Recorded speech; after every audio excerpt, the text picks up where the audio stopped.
Sponsored by Andrea Mason, Press Play, Plan Life According to You, LLC. Take care of your mental health. Find inner peace by rediscovering and loving you for who you truly are. Take advantage of this exclusive offer and choose to press play today. Thank you.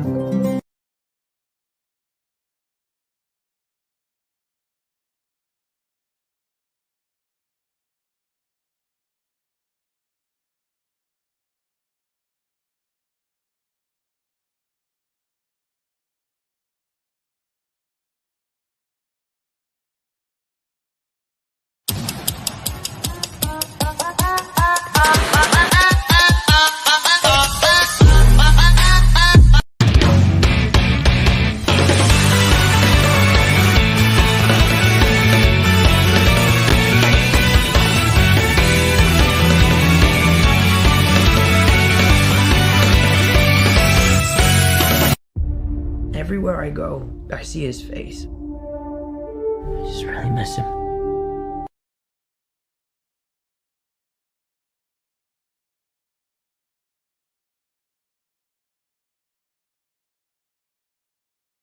What's up, everybody? How y'all doing? This is the host of the Buzzing With Marlowe podcast, and I am yours truly, Warren Marlowe. And if you are new to the channel, make sure you like, share, most importantly, subscribe. Hit that notification bell right there to stay in contact with all our platforms. Just to name a few, guys, we are currently on Instagram. We are on X. We are on Spotify, Google Podcasts, Podbean, Podchaser, Podvines, all audio platforms as well.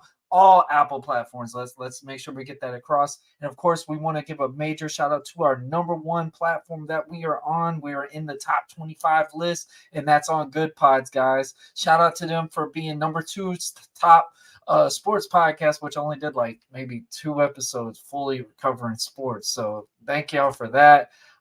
Pro wrestling, obviously, I think number 3. We all know the reason possibly from that one.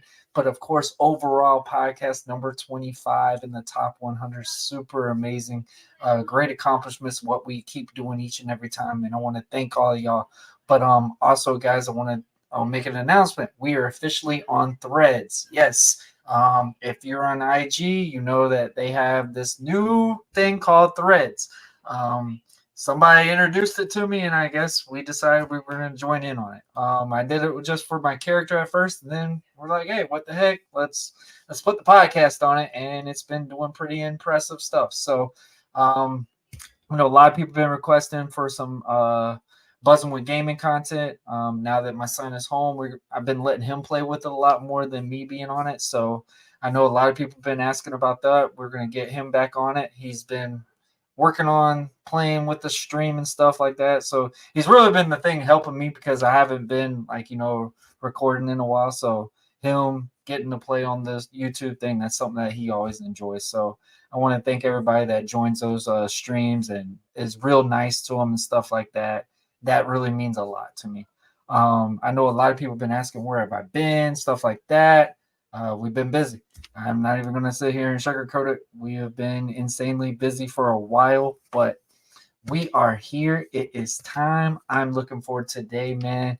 If y'all remember a former guest we had, I'm talking about from the Engineered Society Project, Kris Keyes. Yes, I've been having requests. We have been in contact with him, and we got him back. And he is not alone today. But guys, before we get to that, I know the excitement is there, but before we get to that, I want to also talk about our lovely sponsors that we have for this podcast.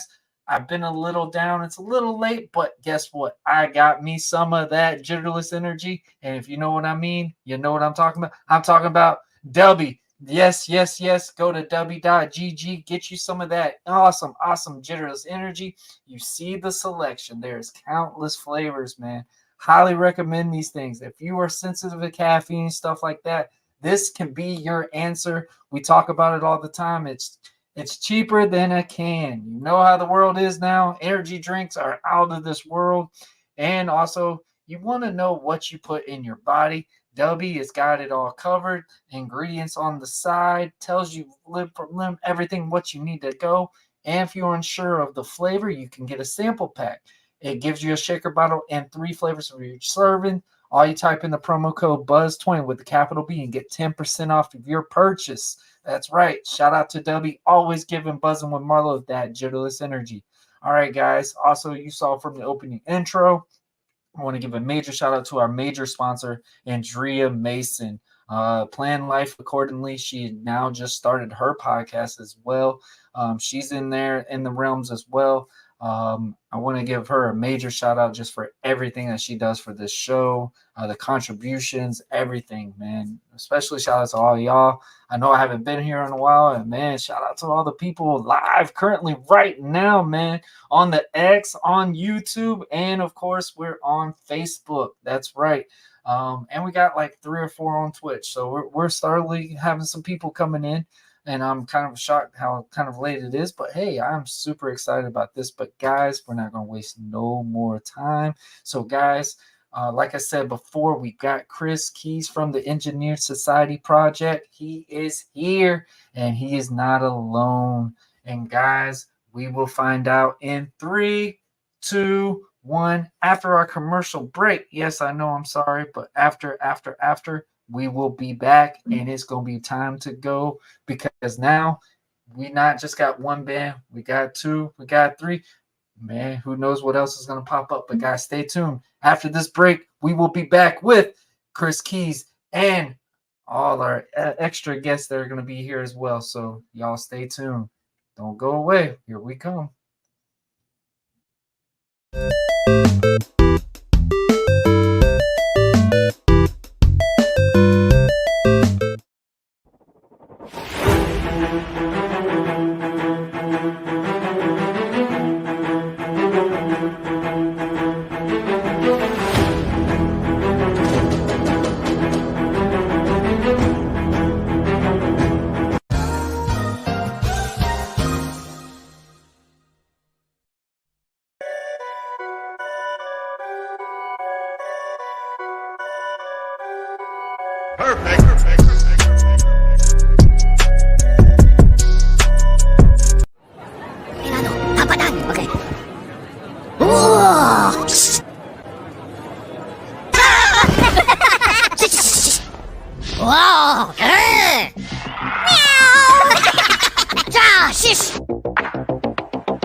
That's it, buddy. You're out of here.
All right, guys, I am here. I am Jordan with one of the guys that's been requested a very big amount. Guys, I'm joined with Kris Keyes from Engineer Society Project. What is up, buddy? How are you, Warren? American Prodigy. How you doing, baby? Hey, man, it's been a week, but we are here. I'm excited, man. How have you been? Y'all just had an album out not even a month ago. Like, how's everything been? Yeah, we just got back from Hollywood. We played the Viper Room, and we're looking forward to coming to our hometown. Houston, Texas. And if you see right behind me, we have on the show with us the guitar player from Save Your Skin, and I believe that we have the drummer from Scroll Keeper. And I want to hey. that we're playing at the Black Magic Social Club July 5th. And that's right, man. And as well, they are here. Spike, the percussionist from Save Your Skin, and Al's from Scroll Keeper. How y'all doing, man? Doing great. How are you guys? Real cool, man. Hey, Doing good, guys. Thanks for having us. Yeah, No thanks for problem, having man. us on your show. No problem, man. No problem. I can tell how busy you are just for that awesome studio. I mean, Yep. just that thing. So I can tell you're constantly. That's basically like your room for sure. That you're there probably about 90% of the day. Is that? Am I wrong? Yeah, I'm here all the time making noise, Hey, I love it. I love it. Where currently y'all guys at right now? Texas. Yeah, Texas. Houston. All right. Houston as well, yeah. Houston, Texas, both of us. Yeah. Okay. And Kris, you're still in Texas too, right? I go back and forth. I'm actually in the middle of producing a movie called Dark Alien Visions, and I just had a really good, a really cool announcement today.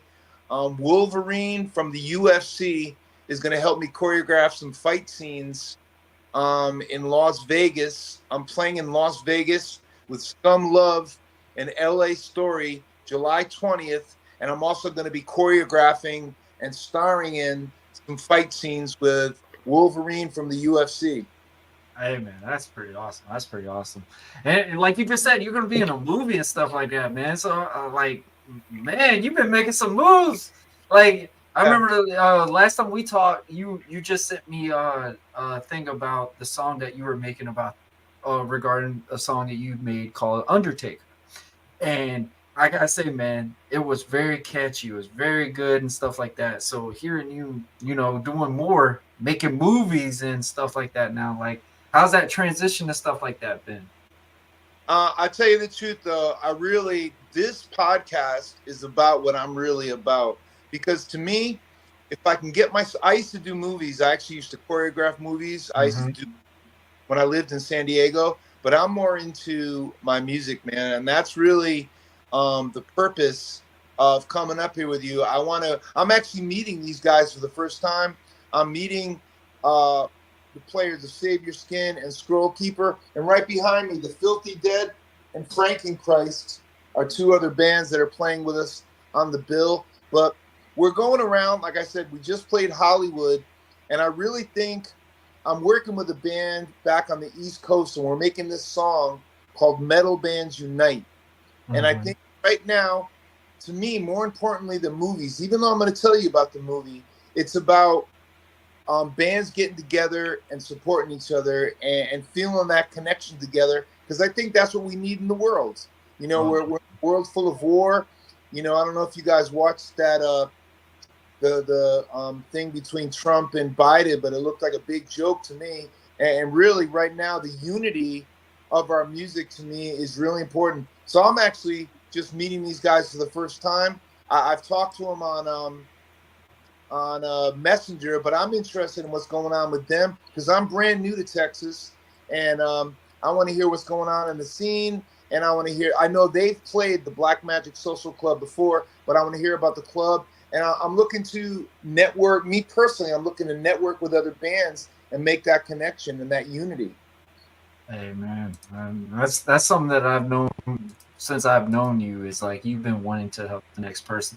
And like you said from the beginning, man, you're not just out there for you or just your band. Of course you want to grow and excel and do things with your music, but you're also wanting to help the next person, help those next up and coming. So like you just said, you're just meeting these guys. So I mean, this has got to be an introduction that you always got to remember, just sitting on the camera, usually you're always on an email standpoint, you don't know how that always goes, but to see stuff like that. So let's go with you, Spike. Tell us a little bit about yourself and your band and stuff like that, how you got in it and all that. The floor is yours, man. Sure. Well, let's see. I'm a classically trained percussionist that obviously loves noise gear. So I play any instrument you hit and several that you don't. The bands that I actually I'm kind of a walking music store. I play every style of music except for country. I'm literally racist toward country. I don't like it, not at all. Period. Zero. No, you don't get a pass.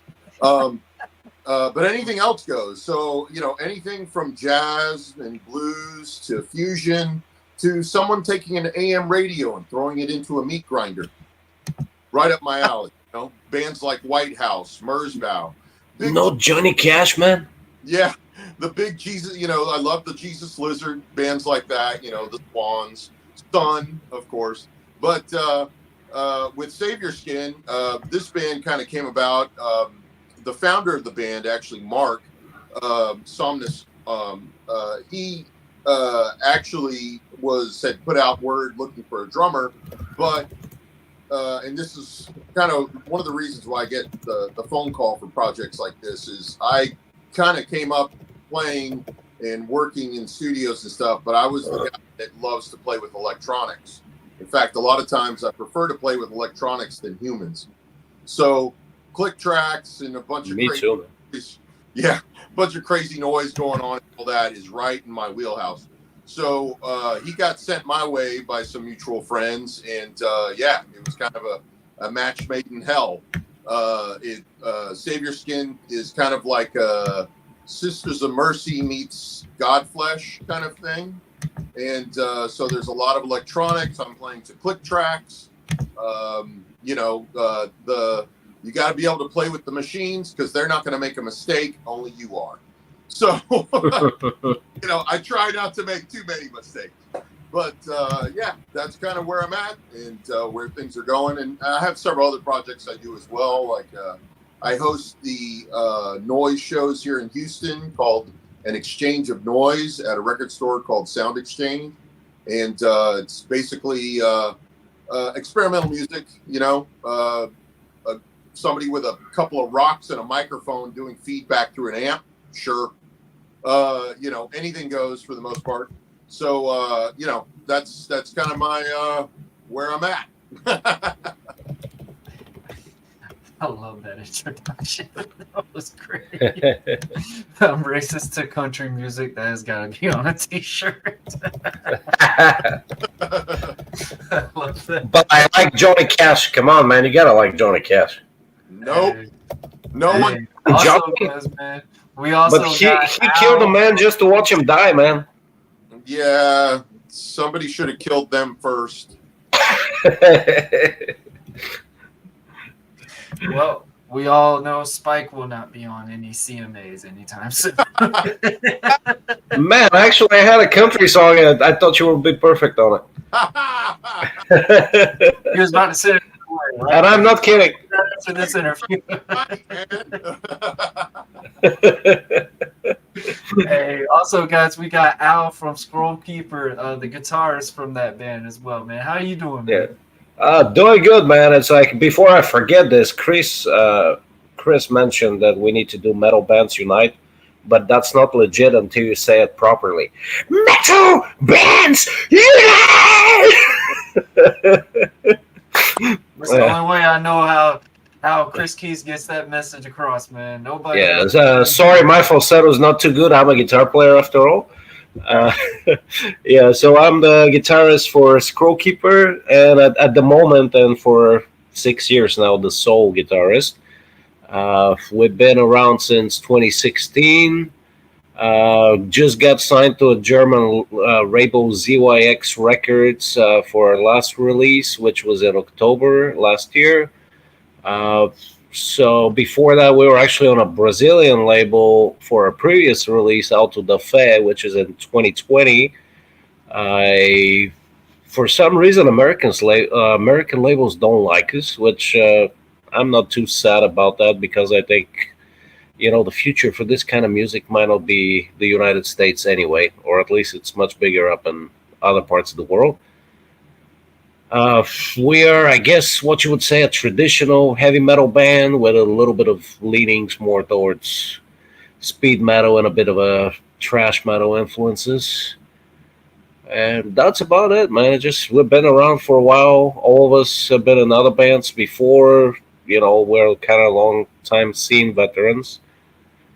and we've kind of known each other for a while. I've actually known Tim, Chris's bass player, for I don't know. It's been 2016, 2018, somewhere thereabouts.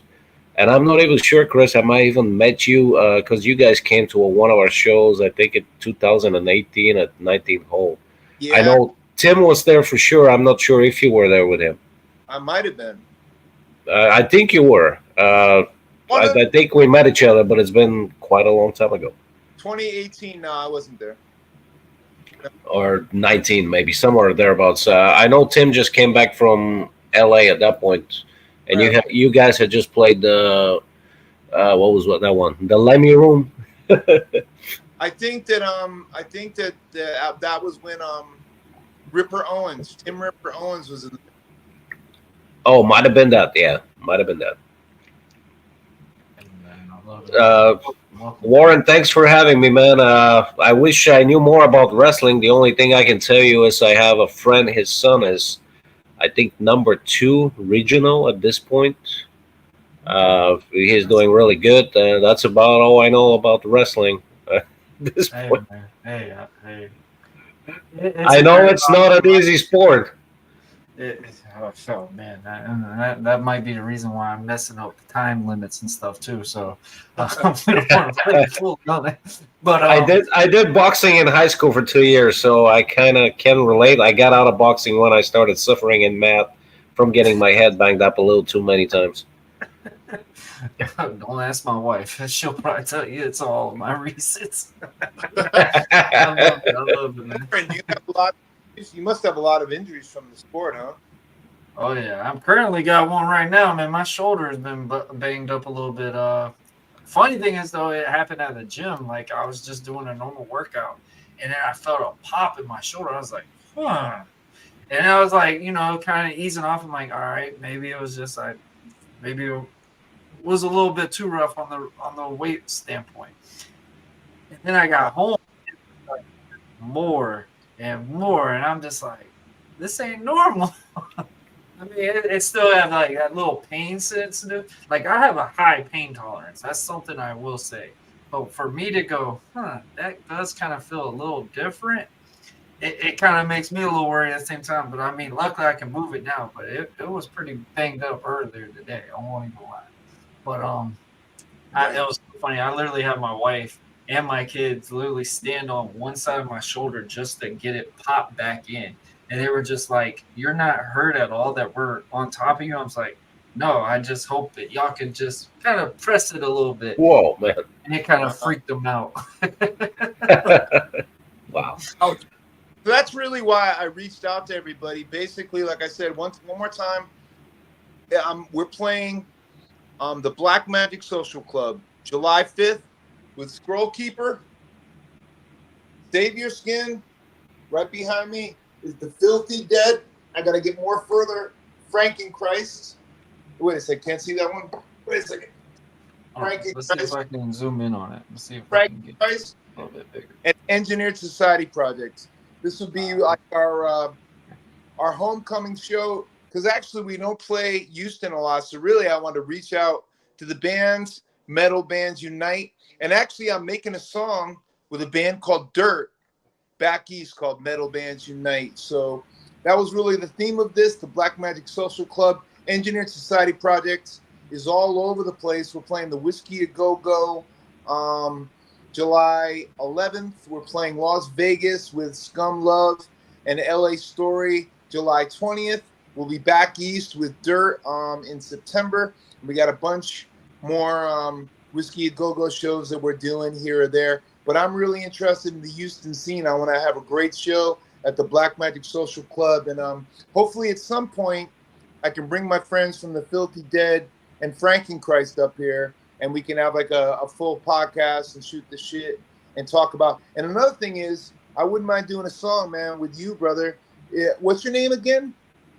Skip? What, I forgot your name, the drummer. Oh, Spike. Spike.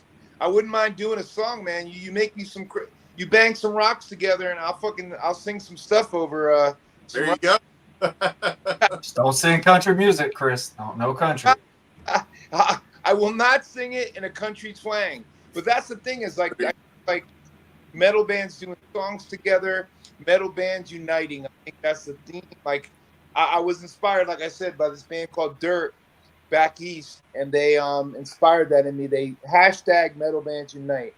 So the way to get in touch with us, all these bands are on Facebook. You can look us up: Save Your Skin, Scroll Keeper, The Filthy Dead, Frankenchrist, Engineered Society Projects. We're all up on Facebook. Engineered Society Project is on all platforms. What about you guys? You guys on all platforms?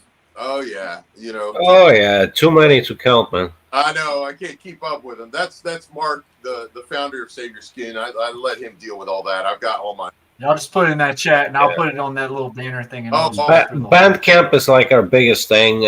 Then we're on everything: iTunes, Amazon.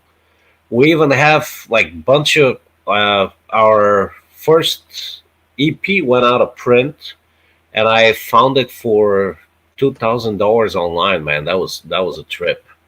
Wow. And incidentally, it's a store that was supposed to be selling it in Portland. It's too bad it's so far, because that guy will get a piece of my mind, but it's just so far. But it's ridiculous, man. It's but anyway, we're on everything you can imagine. I guess Deezer, iTunes, Amazon, and Instagram. The one that we don't dare to mention because they don't pay royalties. What was the name of that one? Spotify. There you go. I made you say it. I don't think most of us could grow without that one. Yeah. I personally use Deezer at this point. And Pandora. We're also on Pandora. Oh, cool, man. Y'all realize how hard it is to get on Pandora.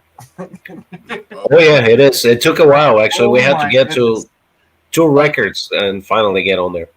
Hey, I love that. So when I first started this podcast, because I had a mindset, like obviously in pro wrestling, and I'm pretty sure y'all got this mindset as well. Y'all want to be noticed. Y'all got to get your name out. You got to get growth and stuff like that. So when I first started this, I was just like, all right, I'm going to get on this platform. I'm going to get on this platform. I'm going to get on this platform. I'm going to get on this platform. And like, it was good at first. It's really cool to Google and you can just see all these names on the Google standpoint. But then you realize, oh, I got to promote every single one of these. Yeah. And like, it's a nightmare. Everyone's like, so which one are you on? I'm just like, man, just go on the link tree. I can't even name all of them anymore. Oh, but yeah, definitely. The thing is, so what I would always do is I would Google out all the platforms to see what I was on. I realized I wasn't on Pandora yet. So I go to reach out to Pandora, send them out my thing. You got to show the analytics, especially on a podcast standpoint. You got to show them the analytics and stuff, just to kind of show proof like they can do something with yours off of their platform. It took them 5 months to let me know if they would accept my thing or not. Like Spotify, literally a day. Like I've never had a problem with like platforms getting on, but Pandora, man, it felt like I took the SATs all over again and just sitting there waiting for the results. But if like, you feel validated now, right? You feel validated though, it's like a huge win, man. It's a good thing. A champion podcaster. I'm on Pandora. Like it took 5 months to get on there. I got to the point I was like, you know what? I don't even want to promote any of the other ones because apparently Pandora is the one that literally was like putting me through the ringer. Like, hey, you're here. You need to just promote this platform because, like I said, it took 5 months for them to accept and say, hey, we're going to play your podcast on our platform. It's just like 5 months. Kris, I got a funny story for you, man. Actually, every time we play or I go see a show at the Black Magic Social Club, I talk to JoJo, who I had no idea was your guitar player. And then finally I see the pictures like, man, hold on. I know this guy. I talk to him every time I'm up there. We're talking about music, a bunch of crap. And I don't think he's ever told me he's in your band, though. It's like, I kind of play a little bit of guitar. He designs pedals, or he has a friend that designs pedals. And we just kind of go off on a tangent talking about pedals. How well looking at Spike, I think he can also appreciate pedals. Looking at all that circuitry behind them, right? So anyway, yeah, we always just spend so much time talking about geeking out on. Oh man, did you try that wah pedal? Did you try that overdrive and all that? And then I see the picture. I was like, hold on, I've seen this guy before. It was hilarious. And yeah, considering that, I don't know how many, like maybe for the last 2-3 years, we've been talking every time there was a show up there. I for some reason didn't know he was in your band. Wow. That's a trip, man. That is a cool studio. Like, what do you like? Have bands come in and record them, or you just make your own music there? I primarily only do my own stuff. I do have projects that I do work on from time to time, but only if I'm kind of involved in the project or it's a particular scenario. But yeah, I'm not like a regular open studio with projects coming through. But I do work on various things. Like I was going to say, you mentioned that film you're working on. If you need sound design, myself and actually my producer actually had sounds that were in the trailers for Dune and Dune 2 and various other films that he got. He had a lot of his sound design in, which is like really amazing. Like the laundry list of stuff that they've been using sounds from him, and the two of us work together from time to time on stuff. But yeah, if you ever need sound effects or something for your film. But are you talking about the original Dune? No, not the 1980s version. The very recent ones. Oh, the more recent ones. Wow, that's incredible. Yeah, they were in the trailer, not in the film proper, but in the trailers. Hey, So, that means that they were there first. That's all that means. Yeah. Who looks behind you? Might have dialogue. Yeah, he's kind of produces a lot of my stuff, and but I work with him quite a bit. His name's Brian Leach, and phenomenal sound designer and all that. But yeah, so and there also while a lot of anime was coming through my studio because he was working on anime, so that would they do the voiceover work. And so he would mix it and stuff in my studio for a while until he got his own setup. But so I had a lot of anime coming through here because Houston and I believe Dallas is the other place. Houston has a company called Sentai, and I believe Dallas has a place called Funimation. And all anime that gets translated comes through here or there and gets produced. So, wow, yeah, kind of nuts if you're into anime. That's the. Well, it's that's so funny now that people are treating anime like it's brand new. Like it's been out forever. Yeah. What was it? I still remember getting drunk watching Road Racer. Was it? Or is that considered anime? I don't even know, man. Yeah, I think You know, the sad thing is I didn't The know Japanese that people cartoons, I guess. consider anime. I was like, so I've been watching anime when I was like 9 because I remember the first thing I really thought legitimate was anime was Dragon Ball Z. Big Dragon Ball Z fan. And then people looked at me as like, oh, you're a rookie when it comes to watching anime. I was like, I didn't know what it was at first. Then they introduced me all these other names. I'm like, good Lord, there's so many. And it's like everyone's acting like anime is like brand freaking new. That's the same thing. It's so funny, like how the world like gets attached to things. Like things have been out for so long, but it's like they never were heard of or something like that. And like CrossFit or something like that. Nobody knew what that was, but it's been out for like since the 50s or 60s. It was just in only military form to do stuff like that. And they were like, oh my gosh, this is the greatest new thing ever. And it's like, y'all really don't realize this stuff has all been there before. It's just you don't have the proper presentation or whatever focus to see it now. I do want to talk about what Kris literally has been saying. He wants to put everybody's eyes back on everybody's ears listening to a certain type of rock music.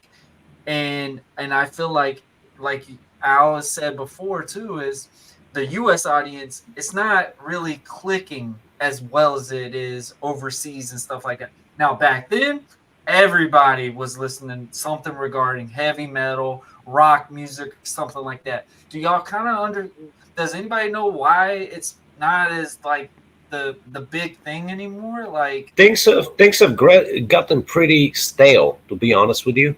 right. There is a guy called Rick Beato. I don't know if I pronounced his last name correctly, but he just put out one about artificial intelligence. Country So music, I just feel like it's getting too depressing, and I'm just like, how does people sit here and listen? Well, talking about that, I just thought I mentioned this. Is like I always make fun out of this, but it's a good place to put that since you mentioned depressing. So there's so many. First thing, talking about heavy music, there's so many subgenres. We got so categorized, and it wasn't categorized. It wasn't categorized enough that they created further subgenres out of this. So right now there is a genre called depressive black metal. So black metal is so cheerful in general that they actually had to make it depressive. But talking from, I'm an audio engineer myself as well, and talking from standpoint when I kind of got out of commercial productions is when the machines came in. This Spike, it's your fault, man. You like the machines. I'm just kidding. But what happened is I used to. Okay, so they had me training recent graduates, and I'm talking. I don't know. The year was 2006, 2007. So graduates from School of Engineering come in. I'm head engineer at this studio, and I'm recording a live band. So in other words, there were these guys. Everything is isolated, but there's 4 guys and a singer in an ISO booth. I'm sorry, the singer also played guitar. So it was 3 guys in a room, and there is a adjacent ISO booth with another guy in there looking at them, and they're all jamming together. And all these new kids that came out of production, they're just looking at me aghast. They're, are you going to record all of that together at the same time? How do you do that? And I'm talking fourth year graduates. From HCC, man, it was ridiculous. It's like, isn't that what they teach you guys? I mean, don't you know anything about band chemistry, about making a record, about playing together in a room? All these people gelling together. So at that point, I'm like, maybe this is something I want to get out of, especially when we just started getting rappers. So I would have these guys that will come in with $1,000 per day film crew. They'll bring a USB stick. And there'll be one guy that will just hire the studio so he can look legit spitting into a mic. So I got 2 faders up. One is a stereo fader, and the other fader just has one vocal channel. Guy behind the glass that, is just, the stuff is recorded. So he's just muted and he's just pretending that he's singing it. And I got 20 guys with cameras behind me.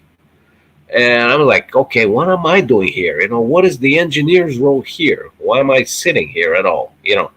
And that's kind of what I got out. So I pick and choose a project every once in a while if I feel it is good, and especially it would be an organic band. And I purposely kind of went back to where we threw in mics on our drums. We mic'd our amplifiers and actually left them open in the room. And that's kind of how we recorded Auto da Fe and the next record. So in other words, I have bleed because bleed is good. It's healthy. You're playing as well with everybody. Of course, we didn't track the vocals. We tracked the vocals separately. The keepers, at least. The vocals were in an ISO booth. But in general, that's kind of how we try to play. And a lot of that's coming back. And kids might not be realizing it exactly what's happening, but they hear it. So it's like you listen to a Led Zeppelin record, it's got that swing.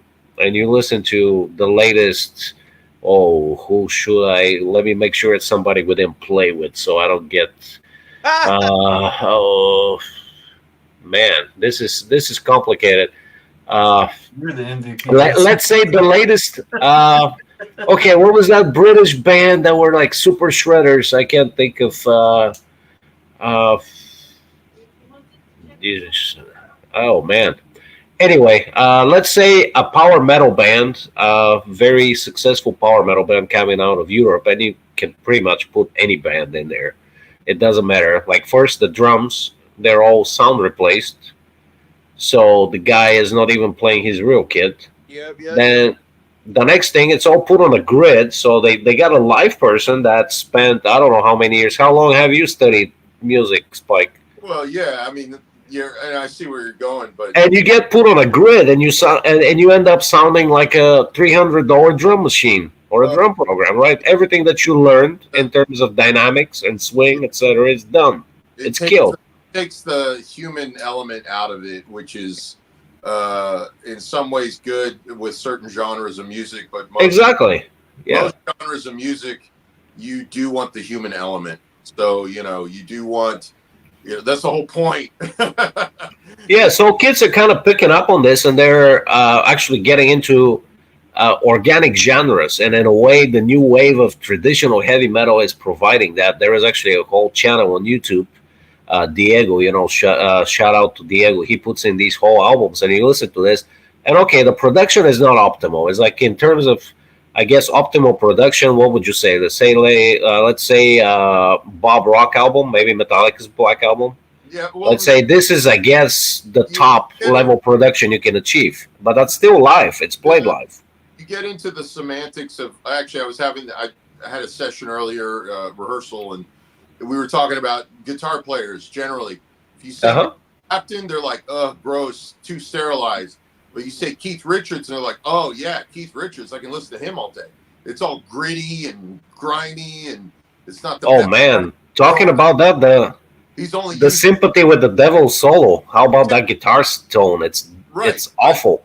But the thing is a lot of production today for like metal records and a lot of times rock bands or whatever, it becomes too sterilized. It's plastic. It's plastic. It's overdone to death. Right. It takes all the life out of it. It's very sterilized. Things get grid. Like you were talking about, like editing things to where it's on a grid and all that. Well, if you want that, push play on the drum machine.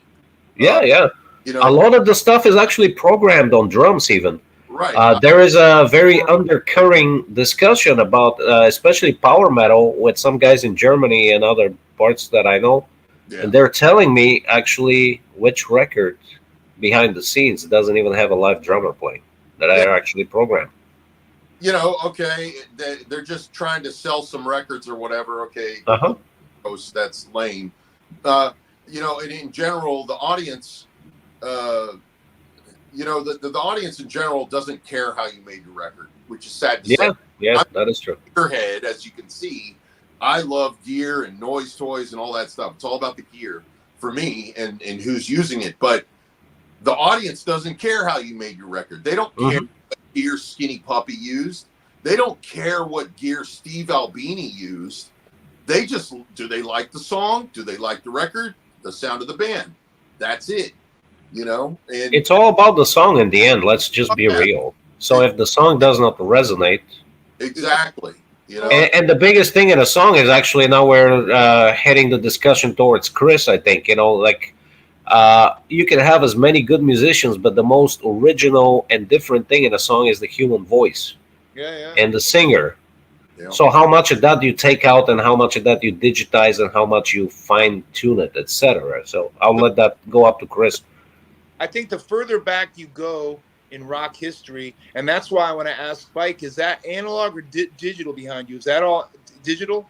No, it's a combination of everything. So some of the gear behind me is as analog as it can get. Like the moment you turn it off, and then when you go and turn it back on, if you didn't record that sound, it's gone.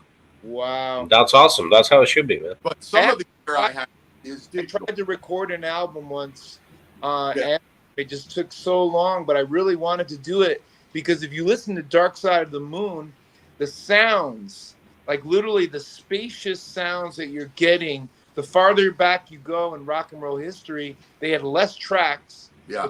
More, the analog is just that really fat sound, man. Which I love. They have a limited studio time, though. Pink Floyd were like one of these darlings of the record industry, though, man. So at the time that they did it, they were at the top of the game with the most expensive gear and unlimited studio time. And granted, they did it on a 4-track, but all the mixers that they used, all the preamps and everything they used were top notch at the time. Yeah, but for instance, if you go even further back, like we're going to the history of recording here, but awesome, man. I love this discussion. Pink Floyd and bands like that, they multi-mic'd. Led Zeppelin, they had microphones all over the place. Let's go back even further to the beginning with the piano player Johnny Johnson, who was basically the father of rock and roll. And he worked with a guy that most people know named Chuck Berry. You might have heard of him. In fact, the song Johnny Be Good is actually about the piano player Johnny Johnson. So I actually got to work with Johnny for several years, and we actually got Johnny inducted into the Rock and Roll Hall of Fame. And he was awesome. He was actually inducted by Keith Richards. Long way around. Nice. Those recordings were one microphone in the room. Yeah. Just like the old Elvis stuff too. Everybody set up around that one microphone, and whoever was singing, for instance, Chuck Berry, was closer to the microphone, and everybody else was just in the room. And those songs sound great. Yeah, Spike, a quick question though. How much a microphone like that would run up today though?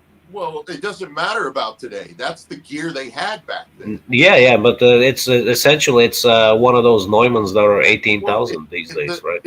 Probably actually it's probably before Neumann split, which was Telefunken Neumann. They used now we're talking about a mustachioed gentleman that used to speak through these, and they were not fashionable because of that. So they had to rebrand themselves after the war. Yes, exactly. But the thing is it's just about that's the gear they had back in the day. An audio engineer was actually an engineer, not just some guy who knew how to work a bunch of machines and turn some faders up and down and work an EQ. They were actual engineers. Like if something broke, they fixed it. Yep. Oh yeah, soldering iron and everything, and everything folded down to mono. That was the other thing. Yeah, and these songs still sound amazing to me. The Doors, like Kris mentioned Pink Floyd, and the Doors were kind of around that time, but a little before Pink Floyd even. So they had less tracks to work with. Really? Some of these albums, like you listen to that production nowadays, I don't think anybody can make a production this good with everything today. Unlimited money, they still can't make it sound that good. Yeah, and the thing is too. I mean, I understand. Yes, they were using a Neumann microphone. They had actual tape, whether it was 2-track or 4-track tape. You can't beat tape. But for us nowadays, which is nuts, for us to get the old gear and use it to make a album now would be astronomical. You'd have to sell your house. Yeah. Yeah, it is not cheap. I think there was a recent band, Dave Grohl actually did an album. Everything was done analog. Really? Yeah. And he went through quite a bit of money procuring tapes, although from what I hear now tapes are back and you can buy tapes at about $300.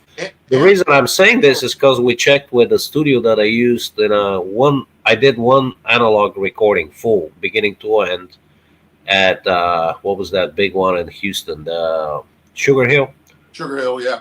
And I actually had to do tape transfers just to make sure I don't lose it, so I digitized everything. Yep. And I actually asked some people about doing analog, and they looked at me weird. It's like an engineer that we use on here, that's actually a pretty big name. He's like, how about we just record everything in Pro Tools, and I'm just gonna use my $60,000 converters, and we'll put it on tape if you want tape, and we'll just mix it off the tape to a 2-inch tape. It's like, man, I'm not looking for that. Right. I'm actually looking for the band just gelling. There is one thing when the bass hits directly to tape, and the kick and the snare. Yep. Especially like the rest of the instruments, I could say digital probably gets just as good, but you could just really cook it. And then the guitar actually has this softness to it, even though super distorted guitar adds an air and softness that happens in analog that you can't replicate it still. Yeah, tape saturation is a magical thing. Yeah, and it might be 2% of the sound of the record, but once you compound this by 24 tracks or even more at the time when they sync machines, which is another nightmare I don't want to mention. Right, but the thing is all this, talk about all this awesome gear and this high end and the tape and all that, which is so awesome to us. It's sad to say, and I hate having to say it, but at the end of the day, the audience doesn't care. Oh yeah. You got a kid on $20 earbuds listening to it in MP3. The least the minimum. I mean, what is it, like 128 MP3 K MP3? That's what the kid is listening to on real shitty earbuds. Yeah. So does it really matter? No. Now we go back to songwriting. That has to be amazing. Yeah. You have to think about the fan. The fan doesn't know, and that's why once again. I did this podcast because literally, and even though Warren is my wrestling friend, I love this conversation because only we know what goes behind the music, and they don't care what went into it. They just want the product. Right. Well, Kris, in a way, kids actually know because they went back to tapes and they went back to LPs. Right. And that's what I saw during right now the economy hits everybody so hard in the pocket that literally in 1 year we have seen decline in sales like you wouldn't imagine for product. And the kids had money, though. I'm talking in 2020, 2021, and they went out and they spent a lot of money on vinyl, on getting turntables, learning new instruments, which I'm looking forward to seeing what's going to happen in 10 years because everybody picked up a guitar, bass, drums, whatever. So that will be interesting to see further on. Those instruments went back to homes. We released our brand new CD on vinyl, and I thought it was so cool at our last show at the Viper Room. Like seeing the vinyl was like, wow, that is crazy, man. And I think it is. I hear it's a big thing now. I think that I heard that vinyl is coming back big time, and I think that's a phenomenal thing. I think that's awesome. Actually, the vinyl thing has really exploded over the past few years. I think it was Jack White, for the White Stripes. Right. He did a public service announcement kind of style, little short thing on YouTube, basically calling out all the other major companies because his record plant called Third Man Records could not keep up with the demand of vinyl, and so he was calling them all out, like the majors, Sony and Warner and all the big, Columbia, etc., saying you need to step up to the plate and start providing the vinyl. I can't make it all, and I can't make. I mean, there's people like submitting a record to get pressed and having to wait a year or longer in some. Oh yeah. Wow. Because the demand of vinyl is so high, and now it's turned around quite a bit. There was a record I just recently did with a noise artist named Richard Ramirez, and it was about 2-3 months turnaround on the record. It wasn't too bad, but and it was colored vinyl and everything, so it wasn't a horrible long time, but for a while there it was really bad, like 6 months to a year.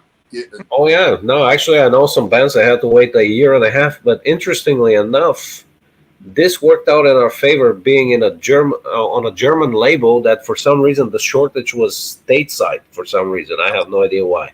Yeah. I think maybe because too many of these plants closed up, and in Europe it seems that there are more people interested in vinyl and in physical media in general. And that's the other thing, talking about the art. Oh, man, now we're going to get into AI art, too. That's going to get so complicated. Man, Warren, I think you need to stay for another hour on here, man. Hey, I love how y'all talk about certain things like this because I'm on a group called Commission Talks. And, with me being a pro wrestling guy, a lot of wrestling podcasts have just pro wrestling fans. And, I give that take based off of a pro wrestling's perspective. I know guys will sit there and talk about, oh, they look like they didn't know what they're doing and stuff. My first defense, I used to be really bad at it, especially when I first got in it at first. And I had to learn how to have an open mind and stuff. Obviously, what's the number one thing that we're looking at? Even y'all as well. You got to get the audience to listen to your product. You got to get the audience to follow it, search it, do whatever they got to do to make sure that you're trending on their computer, their phone, their laptop, whatever thing, which is crazy. a handheld, a watch, or anything is literally legitimately a computer. It literally has so much access to anything. Unless you're a cult black metal, though, man. If you're in a cult black metal band, you need to be the other way around. They should not know what you look like. They might think you live in a cave, maybe in a coffin, and no internet presence whatsoever. Sorry for interjecting on that one. Sometimes anti-marketing. Sometimes anti-marketing also works. That it creates the aura of mystery. I think there was a guy called The Undertaker, which I guess you wouldn't really call wrestling. It was more of a. But I remember that guy in high school. I'm originally from Europe, so all this stuff is completely, literally foreign to me. And wrestling and all this, we had real wrestlers when I was, in Europe. And then I see these guys, I was like, man, this guy should die after this move that they just pulled on him. And then you find out that the whole stage underneath has these acoustic things where it just, it jumps and it just does the bam, wham thing, whatever. So back to your marketing, though. So what were you saying? I guess it's the most important thing is how you present your product. Mm-hmm. Yeah, and one thing, like you just said, man, the U.S. audience, it might not click all the time. And I think a lot of people are taking a perspective in this, and I like to use wrestling the same thing is because when wrestling goes overseas, people are in lock with it. The crowd is losing their minds. They're seeing this stuff like this is the greatest thing they've ever seen. And I feel like a lot of people are, and I've said it countless times, entertainment industry, music industry, and stuff like that. If we keep acting up the way we are, and the craziest thing is we have so much access to so much stuff. And like you just said, Al, a lot of people, overseas and stuff, they don't have all that access to get to the connections, to watch the things and stuff like that. So when they get to see it, it's like the coolest thing they've ever heard, the coolest thing they've ever seen, and stuff like that. And I've said it countless times, man. I think we take a lot of things for granted for the appreciation and the stuff that we get. Yeah, we don't have the best, when it comes to the money standpoint, financials, life situations, stuff like that. And but seeing these things personally happen and seeing it visually growth standpoint, it's been an exceptional thing. Like you said, getting your album in overseas and stuff like that. A lot of people pay more attention to it over there than they would in the U.S. audience. Which I do want to know. Do y'all think how like it used to be when you have a new album, everyone bought the CD, even if you only wanted 2 songs on the whole CD? I have been very bad at doing that in my entire past. I remember when I had my CD player, I literally only listened to maybe 2 or 3 songs, the ones that made the music video and stuff like that. And then you go, oh, wow, I like number 16. I like number 5. Like, I didn't know about that one. Like, it was like a brand new song. Do you think the music industry took a major hit not selling albums anymore instead of just selling songs, the downloads and stuff like that? Do y'all think that's another reason why the almost over things with entertainment standpoint when it comes to music? Do you think that's another thing that took a major hit? In a way, yeah, I can agree with that. The Apple really pulled, I like to say they pulled the wool over everybody's ears, right? They got everyone to accept a low quality audio format. And Napster, especially free streaming. I mean, not streaming, free downloading. Yeah. So, you had this whole Wild West, I guess, back with the Napster days and all that stuff. And then Apple kind of made it into basically a format that everyone... Business model, yeah. And, it's this horrible format, blah, blah, blah. But the thing is you're not listening to albums anymore, right? People want one song. That's why, like Robert Fripp, King Crimson, railed against Apple and all sorts of stuff and did not allow any of the material to be on there, is because it's not, you're buying a song or 2. He's like, no, you listen to my album. That was the whole experience. You listen to our album, experience the whole tapestry of what we wove together to produce this thing. And Apple and streaming formats in general aren't that. You know, they broke up all that stuff. Yeah, they just made it into chunks. It's a radio station on steroids that's coked up and coming at you constantly 24 hours a day. And it's just this endless playlist of a whole bunch of stuff. And a lot of people are like, oh, I heard this song, I don't know what it is, you know? And there's no like face or name to it. That's the problem. Huh? Yeah, you're right.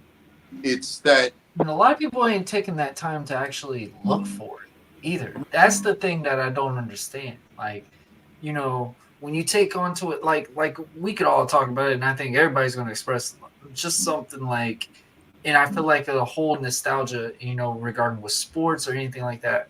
We say, oh, our era was better. Our era was better in this, you know. Oh, we had this one. We played out of how much we love the sport instead of how much we're getting paid type scenario, which it was all, I'm pretty sure everyone that played in that era or whatever is like, yeah, I still love the fact that I got paid to do this, but you had a different acknowledgement coming into that. And like what you just said with the music standpoint, a lot of people are, and I've noticed this, you know, definitely getting growth on podcasting standpoint, especially doing video podcasts. I learned more people take more focus on shorts than they would watch the whole series or something like that. Yeah, absolutely. And I tested it out before, and a lot of people were like, "Yeah, man, you know, a great platform, TikTok." I'm not really a big fan of it, whatever, but it's so crazy how many people would go like this and scroll videos, and that's how they get life. It changes attention span though, psychologically though. When and think it's about like it. the longest video you see on a TikTok is maybe 10 minutes and stuff, and people are just sitting there scrolling left and right, and they will only watch maybe the ones that are like 30 seconds, 15 seconds, stuff like that. It's like, I always wondered how someone could get a short attention span and stay hooked on it. That was something like I was so against, because I had my editor was telling me, hey, when you make your YouTube videos, make shorts with it, make somebody engage into it. And I'm like, why do I want to, you know, reveal some things in a little scene compared to they just watch the episode and see it and get and find out the whole reason of that episode of what it got to. And I gotta say, I ate my own words.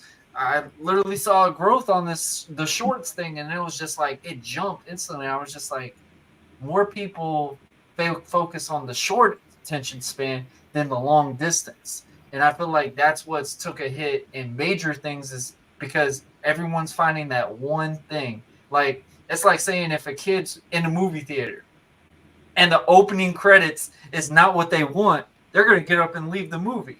Like, it's so unreal to me, like, what we got to do to captivate the audience nowadays. And nowadays we were talking about music because, like I said before, I'm usually on a show where I'm talking to fans regarding with pro wrestling. I'm that star. I know a little bit more in that scene, so I love having y'all guys on here, you know, venting and talking about what really goes into these music that people are not really giving them much of a chance to, because in that short attention span, that bass didn't sound the right way, or it didn't hit that different way, or it didn't make them feel like, you know, oh my gosh, I should be, you know, banging my head on a wall or something like that. It's just unreal, and I love hearing y'all talk about this stuff. Yeah, see, Warren, the thing about this was though that the 3 minute 20-second commercial hit was born in the 60s.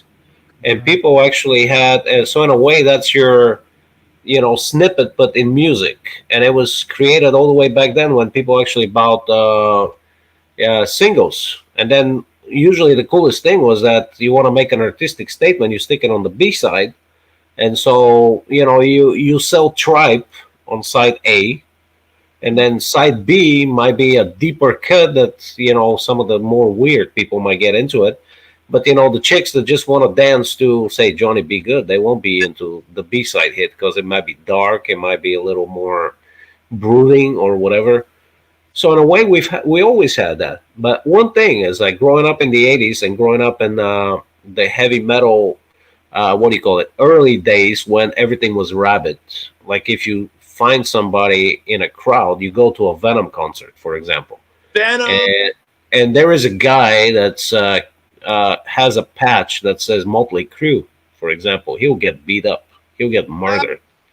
And nowadays we play shows, and I'm seeing those two coexisting on a guy's battle vest. Yeah. And in a way, kids nowadays is like I'm in IT, and every once in a while, I go to these offices and I look at people's playlists. So I was like, just imagine something as strange as like Napalm Death, Kenny Chesney, the Doors, say the Beatles. Then they go back to, I don't know, like Dimmu Borgir, and it goes all the way around. And this is the person's playlist.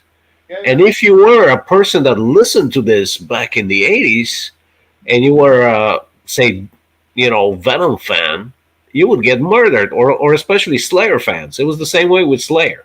It's like you listen to Kiss and you also like Slayer.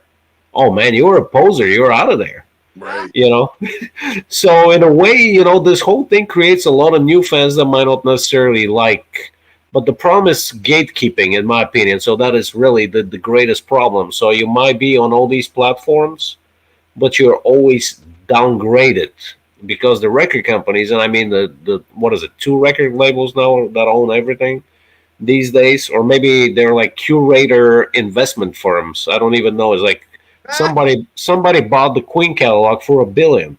I don't know if you guys saw the news. Yeah. They recently sold that for $1 billion. And so these guys, they create a sweetheart deal with, you name it, say Spotify. So that means your song might be in the same genre. It might be just as good. But when that kid, chooses Queen and like Queen songs, the algorithm's never going to suggest your song. It's going to suggest another song by the big curator that is, got the sweetheart deal, and it's paying them, the huge bucks behind the scenes. Or, the thing is, you control the Queen catalog, and you basically bring in all these other poison pill shit bands.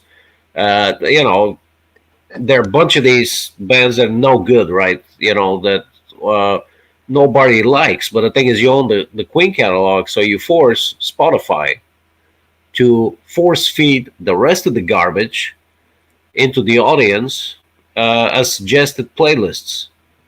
So you got into this other, very business-like stuff that goes behind the scenes that the public is not aware.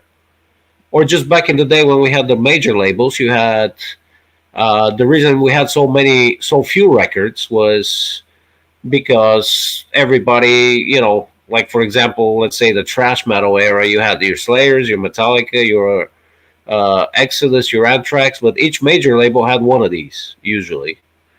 And then they'll put out one album, and then all the other bands that might be just as good or better, they got suppressed.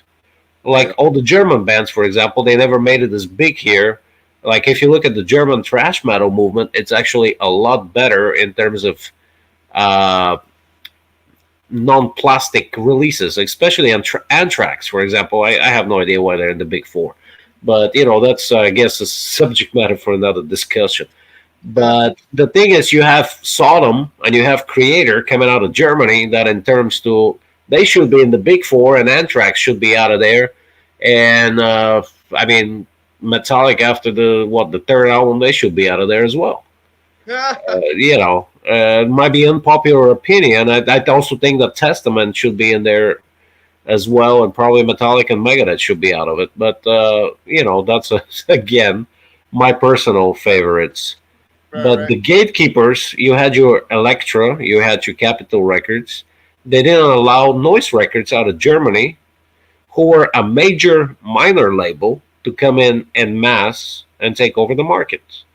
And same thing with, if you think about, bands like Iron Maiden had a really hard time breaking into the U.S. market because, again, they were suppressed for some of the local counterparts. Or Jimi Hendrix, he was not as big in the United States because there were gatekeepers. He had to go all the way into England in order to break through and come back in as almost like a British artist, because Americans thought the Brit artists were cool back at the time. And that's about it. It's I guess it's all comes down to money. I imagine if we had a few mil to just throw around at whatever our band names were right now into promotion, will go a lot better. You look at, what is her name? Electra Mustaine, I think, the daughter of Dave Mustaine. She had like a major record. It was played on almost every radio station. The thing was a complete crap. Part of my expression, but it was absolute garbage. But this is the daughter of Dave Mustaine, and a lot of commercial money were thrown behind the scenes that people didn't get to see. So, and she's a good-looking girl, So she gets on there, and the music is kind of derivative, kind of crappy, but people like seeing her shake her money maker. So they would watch this, and they'll be fans. They would like it. It would generate media furor. She would have a proper press agent and all that, and she'll be much further than many bands in the same genre that are much better. I think it was the same way with Lauren Harris. Steve Harris is from Iron Maiden. He has a daughter too that got to that point as well. So it's all about how much money and industry connection in the back. It also does get back to the material as well, because they are anomalies, I'll say, because and more often than not, like what Al's talking about, that is kind of the situation. It's who you know, and do you have a ton of money? And crap dies out. Crap dies out. What it's crap and it's derivative and it's made up and it's stale, it usually dies in about a year. Right. The title of the show. Right. I love that. Crap buys out. Yeah, it's huge value. You have enough money to fuel the machine that puts you in front of all the people, right? You're on the billboard, you're on those shows. To open, like for instance, one of my friends, one of my old bandmates, his band at the time got to open for Motorhead on a festival. They were the 5th band before Motorhead, but they were on the tour. But it cost them $35,000 to be on the tour. So they had to buy in other words. Had to buy in, right? Yep. So they had a label that fronted the money. They got on the tour, and where are they now? Well, they're not anywhere now still. But the thing is they were able to do that. But then there's the opposite of that, which is bizarre. The band Death Grips. They have done absolutely everything that is career suicide for a band. Like, period. They were signed to Elektra Records. Their next album that they finished and put out, Elektra Records were dragging their feet, and they went, okay, we're going to put it out ourselves for free, and we're going to put a picture of our drummer's dick on the cover that has the name of the album written in Sharpie. Immediately, Elektra Records dropped Death Grips. They were like, oh, you guys, you're done. Well, guess what? They got bigger and bigger and bigger. 9 Inch Nails wanted them to tour with them. No pun intended on the video. You got on that one, yeah. Yeah, and then 6 weeks before, it was like 6 weeks or so before the tour was supposed to start, Death Grips said, no, we're not going on tour with you. Bye.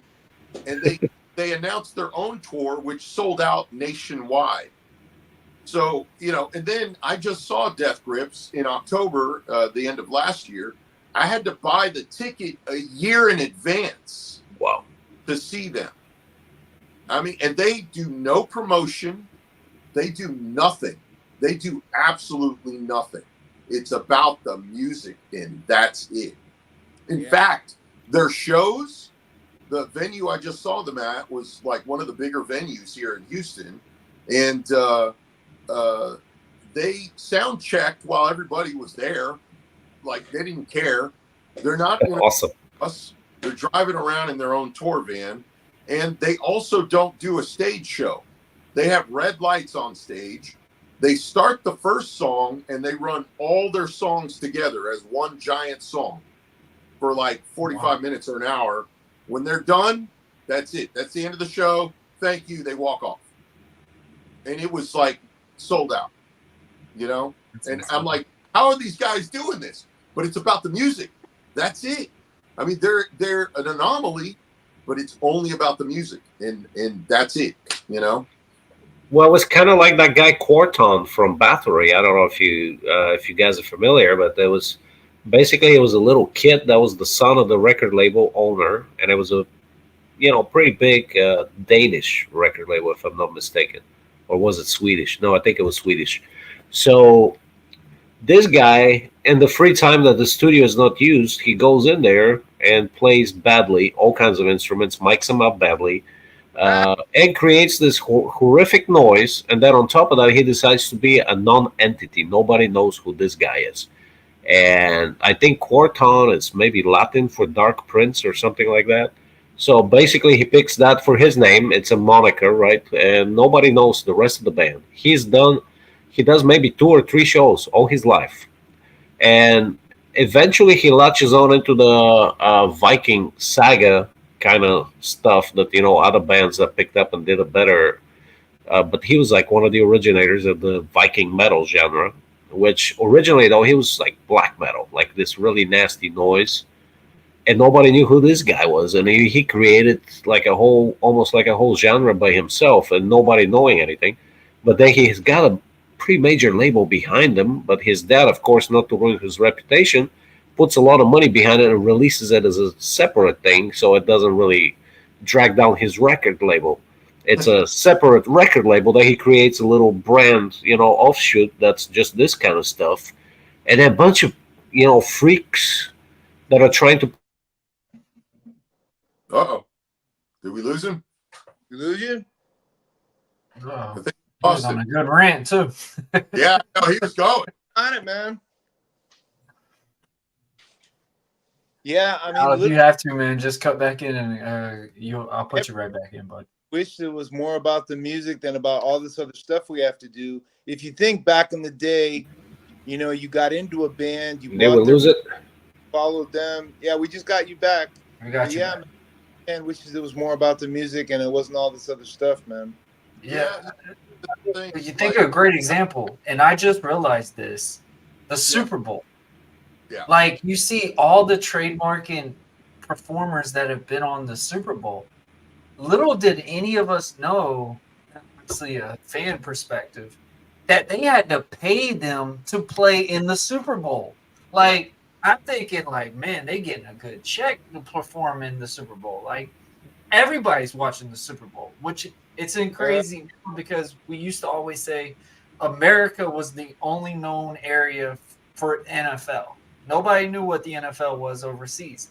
Now, NFL has been marketing their standpoint in Germany, France, all these stuff. Like, you're having fans when you're watching a game in London, they're not watching it for one team.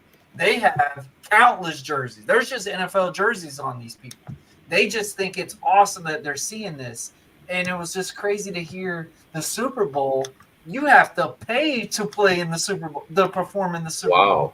Like, that just blew my mind. I'm like, but my wife was asking me, she's like, so if they have to pay to play in it, what's the purpose of doing it? I'm like, hun, their music is going to be listened globally. Their music, if nobody's ever listened to their song, it's getting downloaded instantly on internet or social media, whatever. It's going to be trending, just the certain things. And there's sometimes that they put bands that nobody really hears of or hasn't heard of in like 10 to 15 years, that when they hear them on the Super Bowl, it's like brand new. And it's like, it's so cool when you talk about these things, like how you are saying these. I think that's one of the greatest examples, is the fact that if you were a struggling artist or something like that, and yes, paying for the Super Bowl to perform in the Super Bowl, that is an insane amount of money, because you got to look at the production standpoint, how much money you're going to have to put for the staging area that you're going to use, Are you cutting out half the field to put the stage on? What are you using? Pyro? Because you know you got to have pyro in your music and stuff like that for a Super Bowl. And Oh yeah. like, it's so insane that I when I found out, I was like, wow, you have to pay to perform in the Super Bowl. Like, that should be the opposite. In my opinion, I thought the Super Bowl should be reaching out to somebody to say, hey, can you perform here? We will give you X amount of dollars of whatever to perform here. But no, it's the other way around. And you look at the list of the performers that have been on the Super Bowl, and it's just crazy. Like, that's how a business has grown. That's how everyone is, working with the next, is the fact that you're more having to pay to perform in things than it's, hey, I've listened to your stuff. I want to pay for this. I want to do this, because it's like, it's a whole different perspective. And I love hearing y'all talk about stuff like this, because I don't know behind the scenes and stuff like that. Like, I can give my perspective based off of how I listen to a song. One reason how I can really get into a song, it's kind of like how I regard with pro wrestling, because I don't really worry about the match. I worry about the story that is being presented in the match. Like, that's the part that gets me excited. Like, I always say, I want music to be like, I can listen to it and I can't wait for the next one. Like, that's something like you want to get it captivating with the audience. So when I hear a song that I can relate to and I listen to, and I won't lie to y'all, I mainly only listen to music now when I'm when I'm in the zone to work out or something like that. And Yeah, me and with meeting Kris Keyes, I've listened to Fly on the Wall. It like randomly just pops in my head when I'm at work, and I'm just humming that song. what Now you're it's like, it's just those things, like, you don't realize certain songs and stuff like that, what can be relatability and how you can attach yourself towards them. And you're it's like, well, exactly what we're talking about. And literally, it's great to have you coming from the listener point of view, because what Spike and Save Your Skin, and what we're talking about, Scroll Keeper, is we're talking about what's happening behind the scenes. And we've been talking about how it's sort of been taken away from us, because you as a listener doesn't think about how we did it. You don't think right. about that we had to do all these things, analog, digital, all the things we've been talking about. And that really comes back to why I think this thing is coming up for me, Metal Bands Unite, because I think if bands can unite more right now, I think we can take back a little bit of our power. I think we can take back a little of how things are done.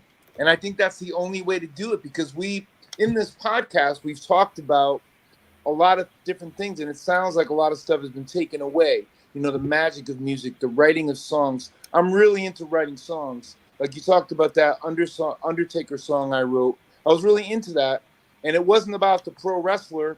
It was about being faced with death, coming face to face with your own mortality. So literally, that's why I say Metal Bands Unite. That's why I initiated this podcast, because I'm reaching out as the singer of Engineered Society Project, and saying, hey, man, maybe we can unify a little bit more, and they can, because really, Spike was talking about Napster. I'm not sure if Al or Spike were talking about Napster. That really is taking away our business, or that was the beginning of taking away what the whole thing was, and literally, I would, in my time, like to take a little bit of it back, and I think that could come from bands getting together and going, hey, man, we know what this process is. And someone like you, Warren, we appreciate you that you listen to it, but really, I think there needs to be that situation that you're on the other side of it. We don't want you in the studio seeing the things we have to put into it, because that's none of you're not into that. You just want to be affected by what we're making. You just want the result of what we're making, and all the stuff that we have to do it is what we do. Yeah, but then on the other hand, you have the guy from Spotify that says that essentially all that labor that you just mentioned, it's worthless, and it's at best it's minuscule. Yeah. And in other words, you paying to go to a professional studio with a professional producer. Well, we don't really do that anymore because I kind of learned because I was forced to. For the most part, because I couldn't afford all this. I did albums with producers and engineers, and most of the time they just burn your money twiddling knobs. And especially once I got to the point where I worked as an engineer, and I get to a guy that's slower than I am, behind the console, and I know I'm paying $120. That infuriates me. And so that's kind of why I took. It might not be the best production, but that's why I took the reins in my own hands, and the guys are pretty happy with it. We could probably have better production if we spent another, extra 20, 40,000.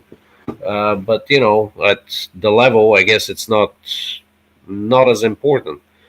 But just going back to what Kris mentioned, all this behind the scenes stuff, it's rendered obsolete and inconsequential by a guy like the Spotify owner. And this is where there is a major disconnect, because you put in a lot of money into generating product for a tech trillionaire that is a gatekeeper essentially, and you have to go through him. So you're generating profit for this guy for no reason whatsoever, but just because everybody else is doing it. And in a way, being in a local scene is the same way. It's like, okay, for example, let's say Kris, Spike, all the bands in here create a union, and we refuse to take a certain below pay gig.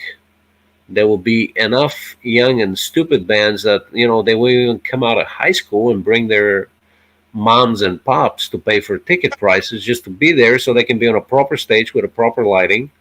And some clubs actually ran off of that premise, and some of them closed recently. But a lot of them, they will just put anybody in there, as long as you pre-sell tickets and you bring up, just enough of a crowd. Actually, we lost the Battle Wacken because of this, because the band actually that won was the band that threw the most cash. So these guys basically prepaid all their tickets. So we were given tickets, but supposedly there was supposed to be some kind of judges, and I walk in there, and they're okay.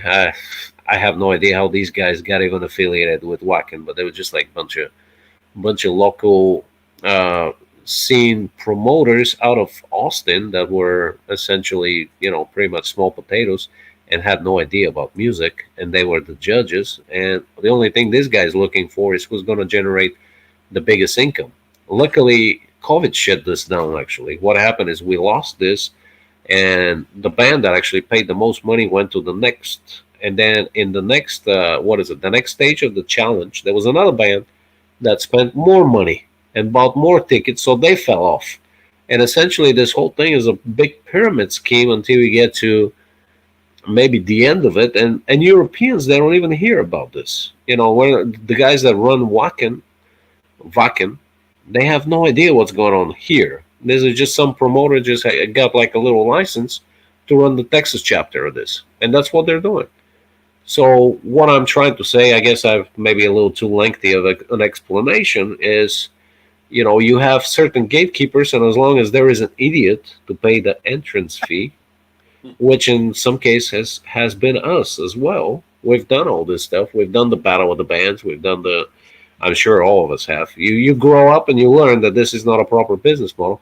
That's why, for the most part, we don't play much of our hometown in general. We try to reach out and play cities outside of Texas for the most part now. I mean, we've gone to the point where now we're branching out of Texas. We're going to Louisiana.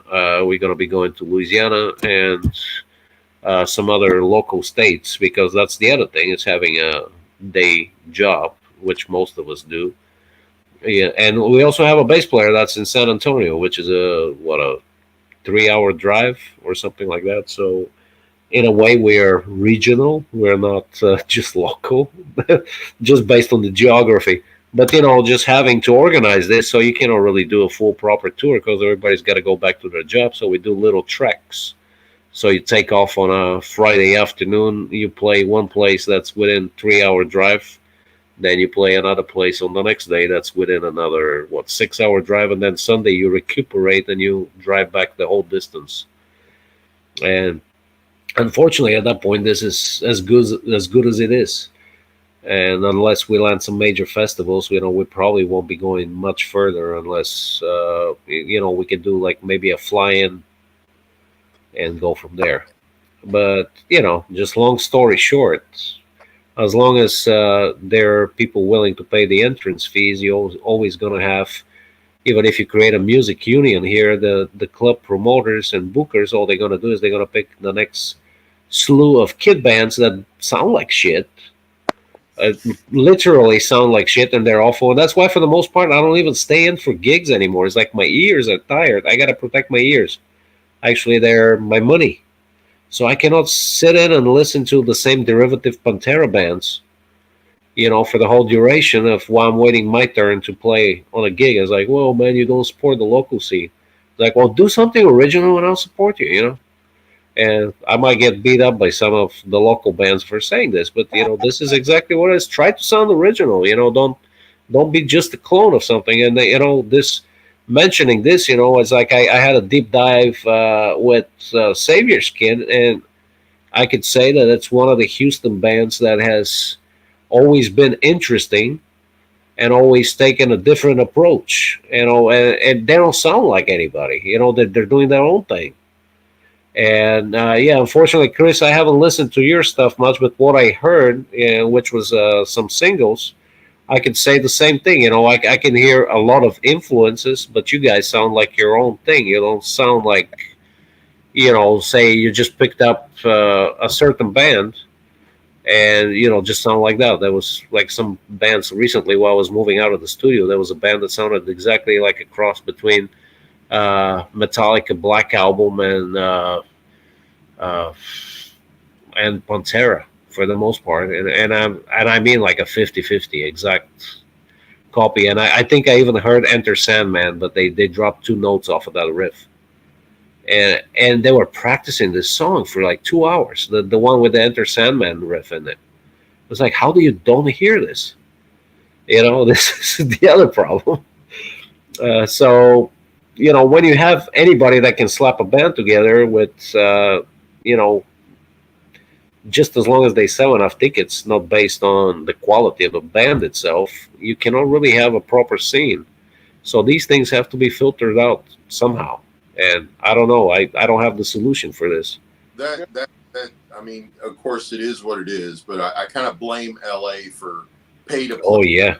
Pay to play thing. That the first time I ever heard about that was an LA thing. Absolutely. Trip, and then it's kind of like a virus. It's infiltrated other parts of the country, and there's even clubs here that do that, where it's like, here, sell tickets. I'm like, your job is to fill the barn. You've got a promoter, you've got a guy that's supposed to tell everyone about the show and fill the barn. Our job is to be the talent and hone our skills and be talent. It's entertainment. It's a show, right? I mean, we're not Kiss with makeup and costumes and, stage pyrotechnics and all that stuff, but it's entertainment, right? We're supposed to be really good at our craft. We're supposed to be, you're supposed to work at being an amazing band, write amazing material, and deliver on that and be professional, right? You get there on time. You're ready there for sound check. You do your gig. You don't go overtime, and you get the hell off the stage so the next band can get on there, and everything works like a machine. But now the clubs expect us to sell the tickets and promote the show and do all this other extra stuff, where it's like, yes, of course. I mean, we want to help, but not do the entire job. Yep. That's the club's, whoever their promoter is, that's their job. That's why they get paid for that, or at least they're supposed to. Absolutely. And so it's in the era that we're in with the internet, everything's at our disposal.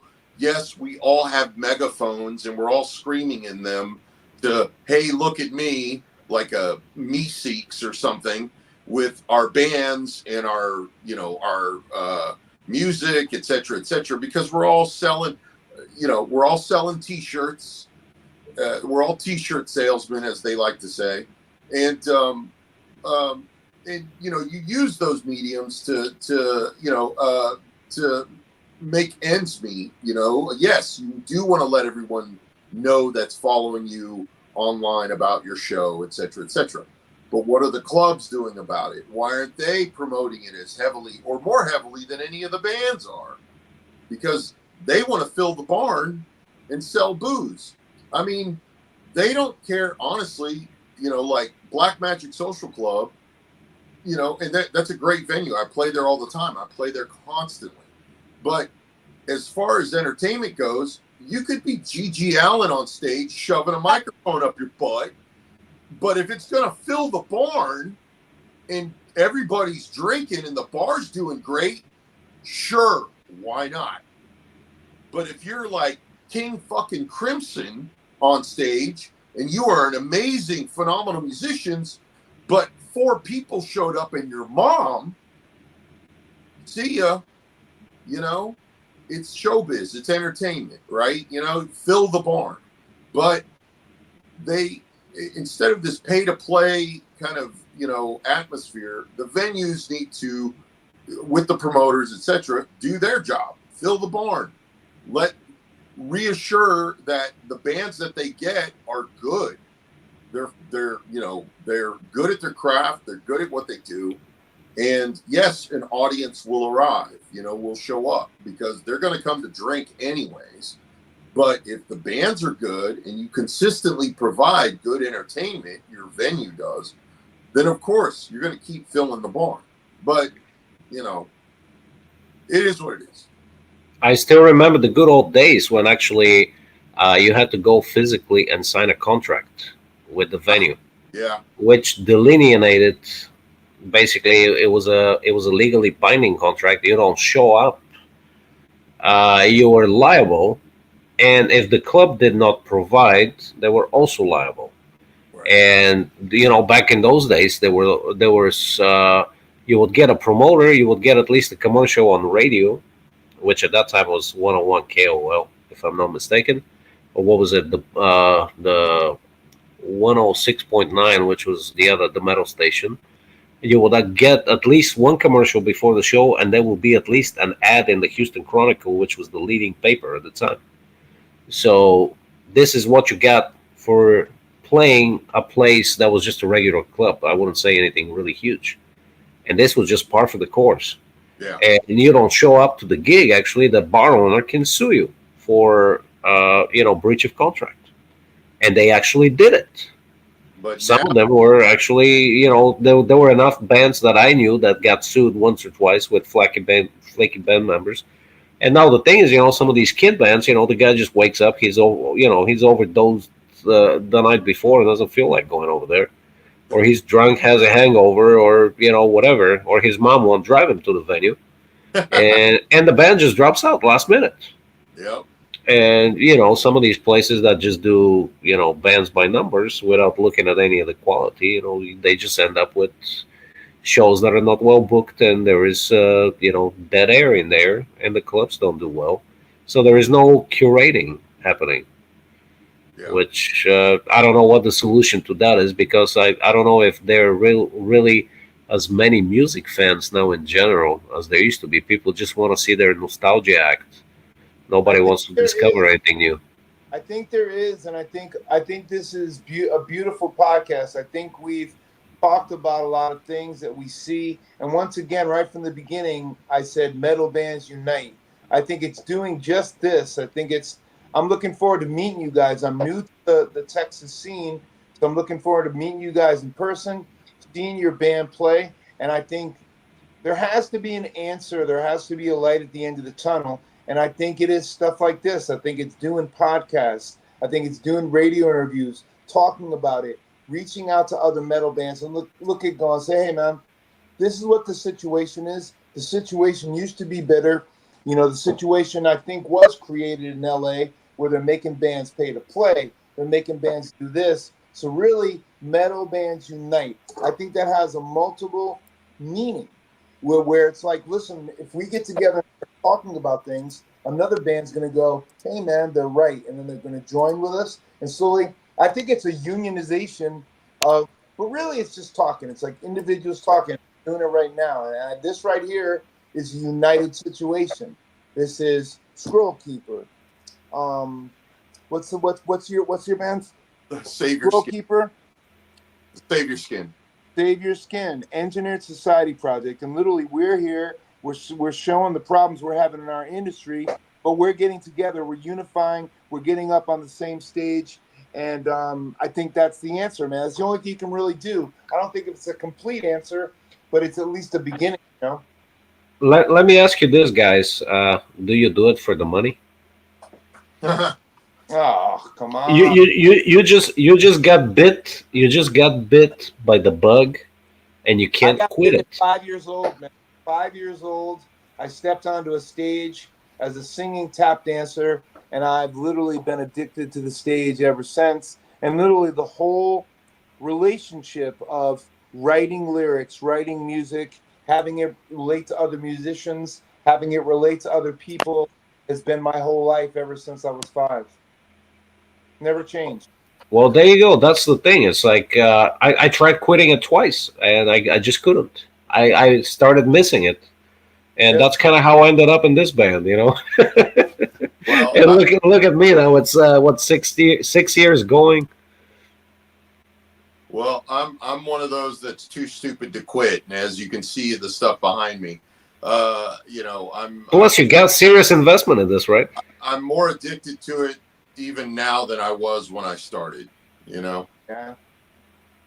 I have a really good band, man. I really love my band. Jojo Brown is the guitar player. You met him, Al, and then. And I know Tim's been doing this forever as well, because I know him from the Houston scene at least for 15 years. Timothy Moss has been doing it, and our drummer, really good guys. And like I said, I'm the new guy.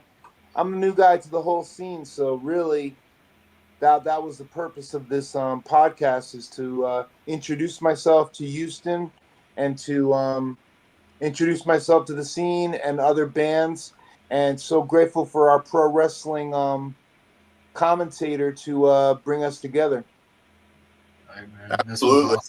Yes, Warren, we do appreciate it. Maybe we need to do some kind of a crossover, you know, maybe create a new podcast, wrestling and metal. There you So, Hey, a lot of people don't realize music is a big thing when it regards into pro wrestling. Every one of those wrestlers got to have some crazy theme They song. gotta have the music is what makes that character. You know? So, I mean, like we all just said, you have to find something to put butts to seats. You have to find ways to fill the barn.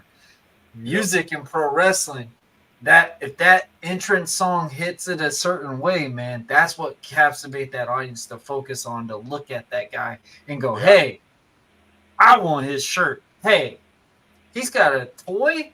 Like, you know, those type of things. So I love when I'm hearing y'all talk about stuff like this, because like I said, man, I'm just a listener. I mean, I only know, hey, press play, stop, whatever, could go search, look at y'all's bands, look at the music and stuff like that. But hearing y'all talk about, like, hey, man, am I really doing this for the money? Like, that's a cool incentive. That's something that in the reality, in the long run, that could be the long payoff. Be like, hey, this was awesome. And I say this all the time, man. And, you know, I love how y'all talked about it. Al, you just said you tried to quit this twice. I love how you talk about this, because that's how I felt with pro wrestling for the longest time. When I really got severely hurt, I was dead set. I had a feeling like, that's it. I'm done. I didn't get to leave on my terms. I'm done. I'm out. I can't do nothing. And I got this opportunity again. And I mean, doctor did say, hey, you're healthy now, but it could go again. It could go badly again. And, you know, but this time it's my time. This is on my terms. This is my time to go, hey, I left it on my terms. Not somebody telling me, hey, you've done something to your neck, and da da da, you're done. Like that's it. Like you have no way of showing the crowd saying, "Hey, thanks, whatever." That's why I started this podcast, to try to have that little rant to let the fans know, "Hey, I'm good, whatever." But then I realized, hey, the fans don't really they know American Prodigy, they appreciate him, but they want to know the other guy that's behind the microphone, and that introduced me to knowing, hey, I could be myself and not just be that larger than life character I was in a pro wrestling ring and stuff like that. And seeing the adaptation and stuff like that. That was my thing to give back and say, hey, y'all gave me something. Now I want to give back something to y'all as well. Yeah, that's the thing. Obviously, It's like you get three people, for example, that say picked up your record in Greece, and this is three lives that you touched, and I'm sure. I mean, your industry is the same way. I You always might tell have some people, man, fans out of if I God could knows where. change one person's mindset or something like that, and I think we could all relate to this as well. We want somebody to pay a ticket for an X amount of time that we're going to be performing or whatever, for them to forget about the troubles that are going on in life. They could have lost their job. They could have, spent their whole time, like y'all just said, talking about bands like Metallica and stuff like that. They've been always wanting to see that, but they could see it. And yeah, it might not be the larger than life stage or whatever, but you have the same passion as that band that they've sat there and put their hearts and souls to listen to, that never get that chance to listen to them. And in a way, you could be that band that makes them believe, like, hey man, I may not have listened to that band, but this band was not that far from it and super, super good. That creates a fan base. That creates something to build your market and stuff like that, and for you to continue that growth. Like I tell people all the time, like, man, yes, I obviously I can't say I pro wrestle for free. People look at me like I'm the most craziest son of a gun on the planet. But the money, yeah, it's a cool payoff or something, but the effect that I can have on a kid, on their face and stuff like that, that's what makes me enjoy this the most. And that's something that I made this run make more values. I'm doing this for me to be happy, for me to see the growth of this, whatever. I'm not doing this to make the money. Yeah, I have a job for that. I have a job that covers all that. But yes, am I going to lie and say I don't ask for a good pay when I have a promoter wanting to book me? Yeah, I am, because it is quite a drive at some of these shows, and you're going to cover my gas or something like that. Like, yeah, I mean that's just obviously typical business. Like I am a performer. That's something I had to learn for the longest time is you are the performer. Yes, you can promote the show, do all that stuff, but that's not always our responsibility. You're supposed to be the attraction. And that's something like I agree with what y'all are saying is bars and all these places that want these venues for y'all to play, they depend on y'all to draw that crowd. They don't depend on the fact that they have a legacy of their building or whatever bar they're in, whatever. And Spike, you said it perfectly. People are going to want to drink, especially y'all live in Texas. So I don't think there's one person that's going to sit there and say they're going to turn down a $2 beer or whatever they're selling that day. Like, so I love how you talk about that, because that's going to fill the building. That is going to be the thing. And of course, what makes a great connection in a bar or in an area that's serving alcohol? Good music. It's got, that relatability, has that enjoyability, stuff like that. So I'm definitely looking forward to hearing how this show turns out and everything like that.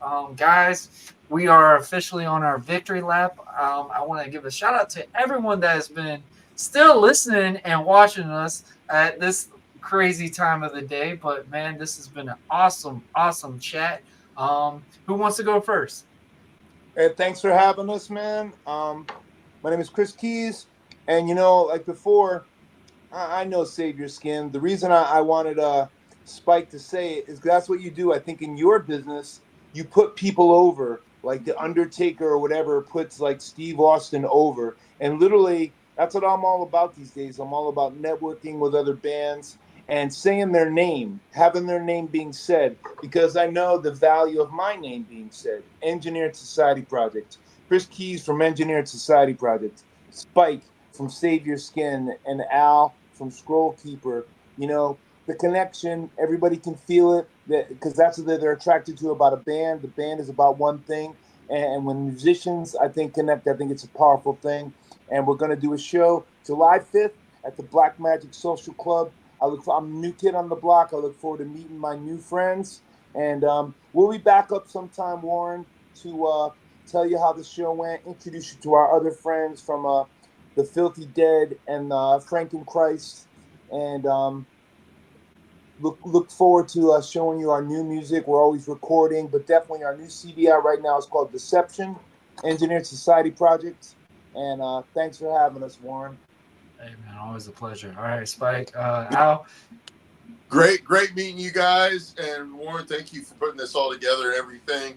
Looking forward to the show, and look forward to talking to you guys again soon. And hope everybody has safe travels, especially, those of you on the road getting here for the gig. And we'll see everybody soon. More noise. Yeah. Al? We lose Al. We lose Al again? We lost Al! Well, Al gave us some good insight. I've actually toured Europe. I toured Germany, and they definitely have a really great appreciation for music. So I look forward to going. Actually, Engineered Society Project may be back in Europe at the end of this year. So I look forward to meeting you, Spike, on next Friday? Next Friday. Next Friday, man. Yeah. Thanks Right after 4th of July, so hopefully there will be a lot of that's people. what I was about to say. 4th of July is on a Thursday this time. That's the most random thing for me. We're the I was day just like, on a week? the Really? July 5th. Yep. So we're playing July 5th, the day after 4th of July. Woo! Guys, man, if y'all are in the Texas area and stuff like that, go check them out. Let's make rock music matter again. Let's get these bands, get them united, get them more people, the t-shirts and everything. Man, let's help grow these bands, man. Let's bring rock music back. There you go. Amen, brother. Hey, I want to thank all of y'all for And listening. we need to sell those fall lines, man. Our fall merch just dropped, It's gonna get cold pretty soon, so we gotta sell those sweatshirts. Hey, there you go. There you go. Hey, a couple of, little brewskis in there too. They might feel a little chilly, But guys, the links are below. Check these bands out. I want to thank Kris Keyes for popping on again. I think this is his 3rd appearance back. Woo! So major shout out to him. Guys, make sure if you are in the Texas area, go check out this awesome upcoming event, July 5th. Not 4th, Black Magic Social. Not 6th, 5th. Where's the July 5, Friday at the Black Magic Social Club, East Downtown Houston, Texas. Yes. All right, man. Y'all hear it. Guys, y'all have heard it first and foremost right here. They are excited. They are ready to perform for y'all. July 5th. Y'all have no excuse, man. Y'all got the fireworks. Y'all going to have that music. Y'all got to have the music to go with that fireworks. So make sure y'all check them out, guys. I want to thank everybody that were listening today. This has been another great episode of Buzzing with Marlowe, episode 175. We're going to name it Bands Unite. I thought that was an awesome episode. This was really Sounds great, man. Yeah. Al, Spike, I want to thank y'all for joining us, man. Shout out to y'all. Shout out to your band. Thank you, Warren. Y'all are more than welcome. If y'all ever want to, let me know. We will have y'all back on as well. Kris Keyes, the invite's always there for you, brother. And the other bands on the bill, the Filthy Dead. Hey, I love it, man. I like to talk about Marvel and stuff like that, but we're gonna get the rock bands assemble. We're gonna get something going with that. I like that. So, but guys, we want to thank everybody that was listening, watching. Had such a great time. This was greatly appreciated. Guys, if you are new to the channel, make sure y'all, we always talk about it, like, share, most importantly, subscribe. Hit that notification bell on all our platforms. As you can see us on YouTube, you can see us on Facebook, Instagram, all of that. I don't need to say all of them. You know we're there. Guys, also follow this episode. Will be on the audio platform as of no later than an hour. I will get this on there. So, guys, you have no excuses. Go check these guys out. Listen to their awesome music. Also, Kris Keyes, he has this new album, Deception. If you haven't, go check that out. Like, man, there's so much growth. And more importantly, let's bring rock music back to that high note that they have been for so long. Let's bring it back. Guys, once again, I want to thank y'all for doing this. This was an absolute pleasure. I want to apologize again on the timing. That was on me. But guys, thank y'all. This has been another great episode of Buzzing with Marlowe, and we hope everyone has a great, great night. Have a good one, guys. Thank you, Warren. Appreciate it. Guys, see you soon. Cool. We're going to rock the house. Definitely, man. Remember, July 5th, guys.